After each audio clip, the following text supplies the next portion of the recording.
10 రోజుల పసికందును మూఢనమ్మకాలతో ఒంటి నిండా వాతలు పెట్టడం విజయనగరం జిల్లాలో వెలుగు చూసింది. పాచిపెంట మండలం ఊపుగడ్డిలో ఈ మధ్య జన్మించిన శిశువుకు ఆచారం పేరుతో సూది కాల్చి వాతలు పెట్టారు. కాలిన గాయాలు సెప్టిక్ అవడంతో సాలూరు ప్రాథమిక ఆరోగ్య కేంద్రంలో చేర్చారు. అత్యవసర వైద్యం అందించిన వైద్యులు ప్రస్తుతానికి బిడ్డ ఆరోగ్యం నిలకడగానే ఉందని తెలిపారు.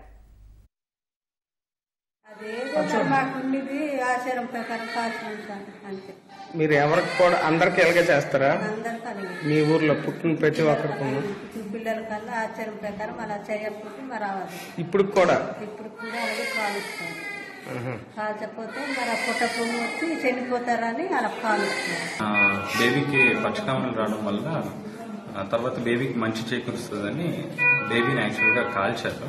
సో బేబీ తాలూకు అబ్డామిన్ మీద, చేతుల మీద, తల మీద చాలాసార్లు నీడిల్తోని ఘాట్లు పడ్డాయి. సో అది 5 డేస్కి ఇంకో 5 డేస్కి సెప్టిక్ అయిపోయింది. సో 10th మొన్న నా దగ్గరికి తీసుకొచ్చారు. అప్పటికి బేబీ చాలా సీరియస్ కండిషన్లో ఉన్నది. ఎగస్వాస్థ వచ్చింది మన దగ్గరికి.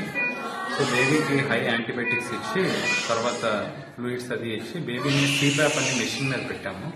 ఆ మెషిన్ మీద 1 డే ఉండేసరికి బేబీ కొంచెం ఆయాసం అది తగ్గింది.